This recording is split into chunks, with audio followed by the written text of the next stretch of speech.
Salut la compagnie. Être ou ne pas être? Là est la question. Oui, je sais, ça fait bientôt 5 mois que vous attendez cette vidéo et je vous dois une explication. Comme vous avez pu le constater dans mes dernières vidéos de 2021, je m'intéresse au sujet de la confiance et de la contractualisation. Car ces questions en apparence théoriques et juridiques sont la clé pour fluidifier les échanges entre les entreprises et permettre l'avènement de ce que j'appelle l'entreprise ouverte, qui est encore pour beaucoup une utopie. Et c'est en préparant mes vidéos sur ce sujet très sérieux qu'est la contractualisation que j'ai progressivement découvert que sous la fine couche de rationalité juridique se cachaient en fait des rituels, des paradoxes et des symboles, comme si d'une certaine manière nous en étions encore à l'âge de pierre de la contractualisation. Allez, dans cette vidéo, vous allez découvrir ce qui se cache au cœur du contrat et surtout ce que cela implique pour votre entreprise. A tout de suite.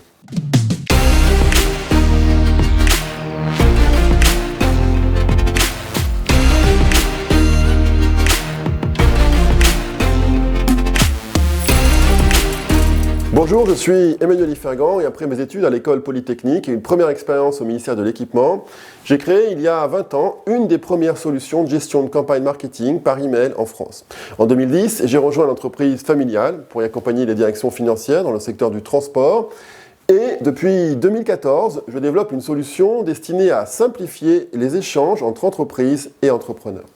Bref, cela fait 20 ans que je suis passionné par l'impact de l'innovation sur la gestion des entreprises et avec la crise historique du Covid-19, j'ai pris conscience que les entreprises ne pouvaient plus continuer à fonctionner comme avant. Nous partageons tous le même constat de défaillance générale des grandes organisations, mais nous avons trop longtemps accepté de nous y résigner. J'ai donc décidé de créer la première chaîne YouTube dédiée à la transformation des entreprises françaises parce que ça ne pouvait plus durer. N'hésitez pas à vous abonner et à activer la cloche des notifications pour être informé de mes futures publications. Allez, au boulot. Bon, comme les plus anciens d'entre vous ont pu le constater, les entreprises, en particulier les plus grandes, contractualisent aujourd'hui avec bien plus de partenaires qu'hier, au grand dam de leurs services achats et de leurs services juridiques directement impactés par cette évolution. Ce phénomène s'explique tout d'abord par l'éclatement des processus et des chaînes de production.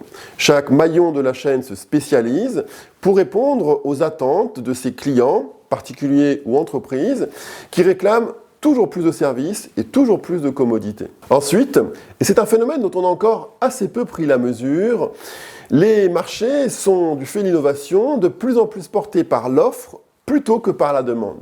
Là où il y a 20 ans, le client attendait d'un prestataire qu'il s'adapte à son besoin, les offres aujourd'hui sont toujours plus nombreuses et relativement standardisées, et c'est au client de s'adapter en choisissant parmi un panel d'offres disponibles. Et enfin, au sein des entreprises, cette accélération de l'innovation se traduit par des technologies qui s'empilent les unes sur les autres et des métiers qui se sophistiquent, ce qui les rend plus susceptibles d'être externalisés. Ces trois évolutions sont à l'origine de ce qu'on pourrait appeler l'hyper-contractualisation. Cette évolution peut nous paraître très moderne, mais elle fut pourtant anticipée dès 1937 par le grand économiste Ronald Coase. Son ouvrage fondateur, La nature de la firme, s'intéresse à une question très concrète. Qu'est-ce qui fait qu'un entrepreneur choisit d'embaucher du personnel plutôt que de contracter avec un sous-traitant pour effectuer une prestation ou produire un bien ? Cette question en apparence anodine est à l'origine de deux théories majeures pour l'économie moderne. La première, la théorie de la firme, s'intéresse à l'organisation des entreprises. Je vous en ai parlé dans une de mes vidéos en 2020 sur la bureaucratie. La seconde, qui nous intéresse plus particulièrement aujourd'hui, c'est la théorie des contrats. Elle s'intéresse aux problèmes de coopération entre les parties à un contrat, dont les intérêts ne sont a priori pas alignés, en modélisant leurs décisions économiques dans le cadre de jeux plus ou moins sophistiqués. Pour vous en donner un bref aperçu, la théorie des contrats s'intéresse à trois grandes questions. Tout d'abord, comment les parties peuvent s'organiser entre elles alors même qu'elles ne peuvent prévoir et anticiper tous les cas et scénarios futurs, ce qu'on appelle les contrats incomplets. Ensuite, comment éviter les situations de hold-up dans lesquelles les deux parties auraient intérêt à coopérer mais ne le font pas parce qu'elles ont peur qu'en faisant le premier pas, elles perdront un levier de négociation. Cette fameuse peur du premier pas que nous connaissons tous pour l'avoir personnellement vécu dans nos vies sentimentales. Et enfin, Quel peut être le rôle de superviseur et comment articuler le contrat autour de points de référence pour éviter que le contrat ne soit résilié suite à des cascades d'hypothèses autoréalisatrices alimentées par la méfiance. Le problème de la théorie des contrats, c'est que quand on s'éloigne des grands contrats industriels et stratégiques, c'est-à-dire quand on s'intéresse aux contrats du quotidien qui constituent l'essentiel du travail des directions achats et des directions juridiques dans les entreprises, on se rend compte que ces contrats ne correspondent pas du tout à ce que prévoit la théorie des contrats. C'est ce que remarquait, il y a 25 ans déjà, Éric Brousseau, alors jeune économiste, qui a mis en évidence les limites de la théorie des contrats et les nombreux paradoxes qu'elle recelait. En effet, d'après cette théorie, pour survivre aux événements imprévus, le contrat doit piloter la répartition des coûts et des gains économiques entre les parties par des mécanismes d'incitation, de coercition et de surveillance. Et c'est cette capacité de pilotage qui permet de maintenir l'alignement des intérêts des parties. Mais en pratique, les contrats interentreprises sont souvent peu sophistiqués, ils laissent une large marge de manœuvre à l'opportunisme de chaque partie et ne font qu'exceptionnellement recours à des structures de supervision de l'économie du contrat. Et c'est surprenant parce que les contrats interentreprises devraient au contraire être les plus proches de ceux prévus par la théorie. Car contrairement aux individus comme vous et moi, les entreprises sont supposées être des agents particulièrement rationnels, disposent de services achats et juridiques spécialisés, et leur raison d'être est a priori de maximiser leur avantage économique. Or en pratique, plus les contrats sont lourds et complexes, moins il semble que les parties se font confiance, et plus donc les risques de non-coopération semblent importants. D'une certaine manière, et c'est un sentiment je pense partagé par beaucoup, le contrat semble très souvent tout à la fois inutile et contre-productif. C'est ce qu'on appelle le paradoxe de la contractualisation. Mais alors, comment expliquer une telle déconnexion entre théorie et pratique concernant le contrat, un objet pourtant si fondamental pour le fonctionnement de nos économies modernes ? Le problème de la théorie des contrats, c'est qu'elle part du principe que les parties ont la capacité d'envisager tous les scénarios futurs, d'en connaître l'économie et de se communiquer leurs stratégies respectives. Mais dans le monde réel, ces hypothèses sont loin d'être vérifiées. Et elles présupposent en fait une confiance mutuelle préexistant au contrat et elles font l'impasse sur les questions de solvabilité financière. Mais surtout, le plus important, c'est que les entreprises ne sont pas si opportunistes qu'elles ne le pensent elles-mêmes. Leur rationalité est ce qu'on appelle limitée. Car ce ne sont pas les entreprises qui signent des contrats, mais leurs agents. Et ces agents ont leurs propres intérêts et ils peuvent changer de poste en interne ou en externe. Et ce qu'on appelle la personnalité morale de l'entreprise est en fait une fiction juridique, fiction fondatrice, mais fiction quand même. Rappelez-vous, je vous en ai d'ailleurs parlé dans ma précédente vidéo. Ensuite, évidemment, ces agents sont humains. Ils ne détectent pas toutes les failles et opportunités du contrat. Et surtout, du fait de l'incertitude, ils ne sont pas capables d'évaluer les avantages économiques d'agir en tant que passagers clandestins. Et cette incertitude explique aussi que les négociations les plus âpres entre les parties portent souvent sur ce qu'on appelle les clauses d'imprévision. Ce sont ces clauses dans lesquelles les parties tentent de préciser le plus possible ce qu'elles entendent par ces concepts d'événements imprévus, d'équilibre du contrat, et comment et dans quelle mesure la renégociation ou le recours à un arbitre sont possibles. Cette tentative paradoxale d'encadrer ce qu'on ne maîtrise pas est au cœur de ce qu'on appelle en droit la théorie de l'imprévision. Théorie qui n'est entrée que très récemment, contrairement à ce qu'on pourrait le penser, dans notre Code civil lors de la réforme de 2016, avec la création d'un tout nouvel article 1195. Ensuite, l'autre élément important pour comprendre cette déconnexion entre théorie et pratique, c'est le rôle de l'information et son caractère asymétrique.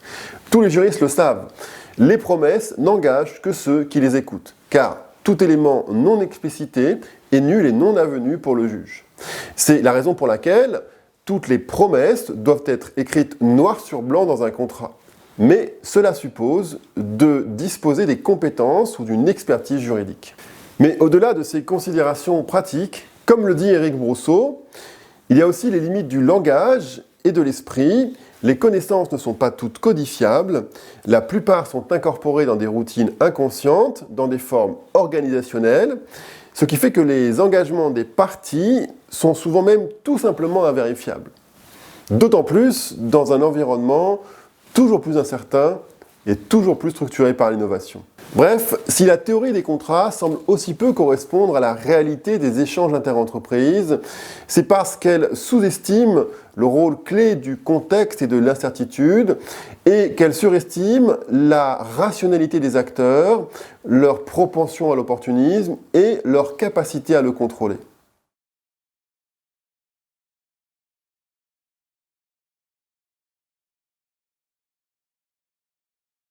Nous voilà revenus au point de départ.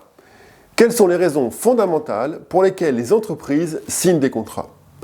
Pour Éric Brousseau, et pour moi-même, comme vous l'aurez compris, le contrat ne doit pas être vu comme une formule mathématique ou économique, mais comme un symbole, celui de la volonté des parties de coopérer entre elles. Et si ce symbole est effectif, c'est parce que les parties sont toutes deux plongées dans un même contexte d'incertitude radicale. Dit autrement, l'objectif du contrat n'est pas de diminuer les comportements opportunistes au moyen de pénalités ou d'incitations, mais surtout de protéger les parties des conséquences radicalement incertaines et irréversibles de la fin des relations contractuelles. C'est ce contexte d'incertitude forte qui incite les parties à se comporter loyalement pour ménager l'avenir en se plaçant sous la protection de normes juridique, éthique ou sociale. Et c'est uniquement en tenant compte de ce contexte d'incertitude forte que le contrat prend tout son sens. Son existence assure une situation confortable et faiblement incertaine, ce qu'Éric Brousseau appelle une quasi-rente relationnelle, par rapport à une situation qui serait bien plus radicalement incertaine autrement. Ok, d'accord, le contrat est un symbole, mais qu'est-ce que cela signifie concrètement pour votre entreprise? Tout d'abord, il me semble important de réaliser à quel point la pratique contractuelle dans les entreprises n'a que très marginalement bénéficié des avancées théoriques en droit et en économie depuis un siècle. D'une certaine manière, nous sommes encore à l'âge de pierre de la contractualisation. Les travaux de Coase datent de 1936, ce plus récent de Macaulay sur le concept de contrat relationnel date de 1963, et même ceux d'Éric Brousseau datent de la fin des années 90, soit il y a plus de 25 ans maintenant. Et si la première des deux grandes théories dont Coase est à l'origine, la théorie de la firme, a largement inspiré la plupart des projets touchant à la motivation, la culture d'entreprise et au partage de l'information, la plupart des entreprises approchent aujourd'hui leurs contrats dans une logique purement transactionnelle, sans réelle vision d'ensemble ni prise de recul. Il est donc plus que temps de se réveiller et de prendre conscience que votre entreprise n'est pas qu'une organisation avec ses très nombreux problèmes internes à gérer, mais aussi en fait de plus en plus un nœud de relations contractuelles au sein d'un large réseau d'interactions interentreprises. Ensuite, il est important de comprendre que la confiance entre votre entreprise et ses partenaires est directement impactée par la fluidité de votre processus contractuel, de l'établissement des relations jusqu'à la résiliation, voire au-delà, en tenant compte des contrats, sous-contrats, avenants qui pourront être conclus lors de la collaboration. Le contrat ne doit plus être traité comme un objet statique, mais comme un objet dynamique dont le contenu pourra être progressivement affiné, retouché, avenanté au fur et à mesure que la confiance s'établira entre les parties. C'est en remplaçant le contrat au sein de ce processus dynamique qu'il est possible, pour reprendre les mots d'Éric Brousseau, d'enclencher ce fameux cercle vertueux de la coopération dans lequel les ressources mobilisées et produites par les parties engagées dans une relation de coopération créent une communauté d'intérêts entre elles qui assied la crédibilité de l'engagement coopératif et incite à continuer à investir dans la relation. Et dans ce processus contractuel, une étape clé est celle que les juristes appellent la phase précontractuelle, pourtant aujourd'hui quasiment inexistante dans les échanges interentreprises. C'est pourtant bien au tout début de la relation que la méfiance et l'incertitude sont la plus fortes et que l'information est la moins fiable. C'est donc à ce moment que la valeur symbolique du contrat prend tout son sens. Et c'est donc dès les premiers échanges qu'un accord cadre devrait pouvoir être conclu, quitte à ce qu'il ne soit ni parfaitement incitatif, ni rigoureusement auto-exécutoire. Ceci afin d'instaurer cette confiance minimale qui permettra d'amorcer le cercle vertueux de spéculation, pour paraphraser encore Éric Brousseau. Certes, depuis la réforme de 2016, le Code civil tente pauvrement de remédier à ce fameux silence précontractuel, avec les nouveaux articles 1112 alinéas 1 et 2 sur l'information précontractuelle et la non-divulgation d'informations confidentielles. Mais dans la vraie vie, allez essayer de faire signer un NDA, un accord de confidentialité à une grande entreprise, bon courage et surtout soyez très patient. Et pourtant, derrière cette question de la phase précontractuelle se cache la question des signaux de coopération qu'aimer votre entreprise en direction de son écosystème. Car oui, la coopération, ça se signale. C'est un concept désormais bien connu des chercheurs dans de multiples disciplines scientifiques, mais pas encore par les directions de nos grandes entreprises françaises. Signaler la coopération, cela signifie intégrer les questions de confiance et de coopération au cœur même du processus contractuel, ce qui suppose de disposer d'un cadre juridique conçu pour faciliter la coopération des parties entre elles.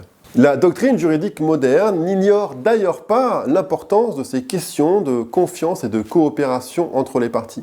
Citons par exemple le fameux ouvrage Technique contractuelle de Jean-Marc Mousseron dans sa 5e réédition, paragraphe 721, le contrat ne peut se suffire à lui-même et le rédacteur doit aussi introduire une part de psychologie dans son ouvrage. À une clause qui conférerait à son client un avantage certain et non envisagé par l'autre partie, il pourra préférer une clause moins favorable à court terme, mais plus propice au développement d'une relation confiante entre les parties. Ou encore, paragraphe 744, les parties libèrent progressivement des idées de faute de l'une d'elles, les incidents d'exécution que peut connaître le contrat. Il s'agit d'accidents qui n'impliquent pas nécessairement la mauvaise volonté, et encore moins la mauvaise foi de celui par qui la difficulté arrive. À tout le moins, la considération de cette attitude mentale ne retient pas l'attention des co-contractants. Il faut donc constater objectivement la perturbation et y adapter l'exécution de la convention. Et ce sont des juristes sérieux qui parlent, pas un YouTuber avec un perroquet et un crâne comme moi. Comme vous le voyez, dès lors qu'on considère les parties sous un angle dynamique et symbolique et qu'on tient compte du contexte d'incertitude forte dans lequel elles évoluent, contrat et confiance ne s'opposent plus, bien au contraire, ils se nourrissent l'un de l'autre. Et pour résoudre ce fameux paradoxe du contrat, il ne faut pas moins de processus contractuels, mais au contraire, beaucoup plus et surtout beaucoup mieux de processus contractuels. Le problème, c'est que les services juridiques sont déjà surchargés, à tel point que les opérationnels tentent bien souvent d'éviter l'intervention des juristes. Et cette rigidité juridique est une des raisons de l'écart entre théorie et pratique contractuelle. Et pourtant, il est possible de permettre à n'importe quel de vos collaborateurs, salariés ou non, de signer, modifier ou résilier un contrat en quelques clics. Pour cela, inutile d'aller sur la blockchain et ses smart contracts, il suffit de rendre accessible votre système contractuel à vos utilisateurs internes comme externes. Cela suppose une expérience utilisateur radicalement nouvelle, mais surtout une intégration fine des paramètres de l'objet contractuel, sémantique, structurel et bien sûr financière. Ça vous fait peur ? C'est normal. On a toujours peur face à l'inconnu, mais on se rend souvent compte que ce n'était pas si monstrueux que ça en avait l'air. C'est justement parce que ce changement majeur ne peut se faire sans accompagnement que j'ai créé Weova afin d'accompagner chacun de vos collaborateurs et chacun de vos partenaires dans la prise en main de ce mystérieux symbole de la volonté de coopérer. Alors, si vous partagez ce constat, je serai ravi d'en discuter avec vous et de contribuer, à la mesure de mes moyens, à transformer votre entreprise pour la rendre plus rapide, plus agile, plus ouverte. Pour cela, c'est simple, il vous suffit de me contacter sur LinkedIn en cliquant sur le lien ci-dessous et nous conviendrons ensemble d'un créneau de 30 minutes durant lequel j'identifierai avec vous les principaux leviers qui vous permettront d'avancer rapidement et concrètement dans cette voie. Mais n'attendez pas, n'oubliez pas que l'avenir appartient à ceux qui se lèvent tôt. À très vite.